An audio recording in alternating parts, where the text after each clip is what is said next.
Now, one of the main kiss of death when it comes down to people pleasers is that they feel like they're hurting people if someone does get disappointed in them, right? Because that's just gonna happen. I mean, no matter what you do in life, even if you're like the best person, you are gonna find yourself in a place where people are just not happy with you, right?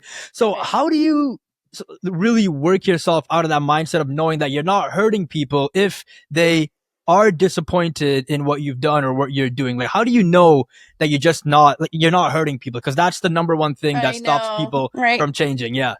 It is true. And again, I wish I had a magic wand for all of us, including myself, to make that feeling go away. And the truth is, again, looking at the research, looking at practical experience in this, the 3 steps that I have found and that I think are true is step 1, feel the cringe. It's real, right?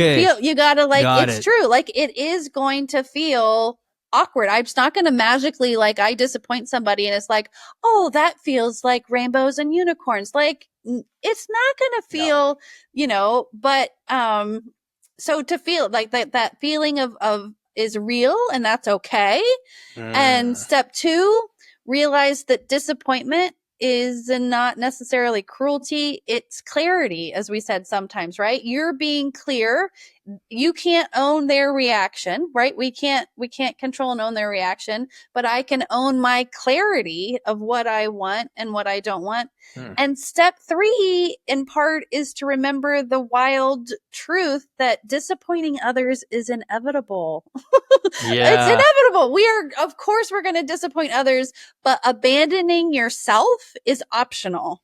So I can, and I wrote about this, in my blog and stuff, that I was joking after going to the Grand Canyon that, I was like, if you look up on Yelp, like, the Grand Canyon gets 1-star reviews because people are like, it's dirty and it's a big hole in the ground. And I'm like, goodness me. I'm like, if the Grand Canyon can't make everybody happy, this wonder of the world, right? There's no way I'm going to be able to make, like, it is inevitable. If we are living our life, we are going to at times disappoint people.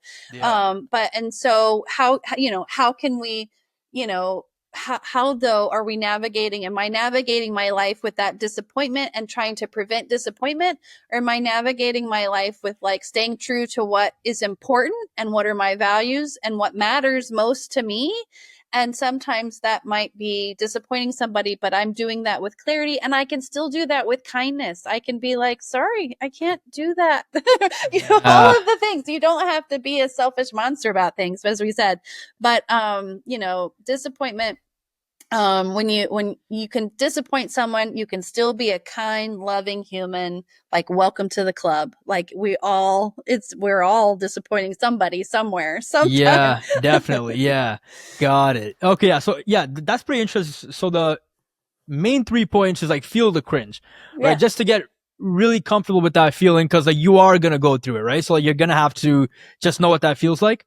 And then understand that you're not being cruel. You're being clear about what you want, and you're building that sense of self, rather than really building that sense of self on other people. It's more on, what you want and who you are. Right. And then number 3, you mentioned, again, people will have a problem with you no matter what you do, no matter what. And that can be kind of hard to really accept sometimes, because you're like, why? I'm a good person. I'm kind of like, why would they have a problem with me? Everybody's going to love me, right? Yeah. Guess what, Jack? There's somebody out there that doesn't love us. It's really hard.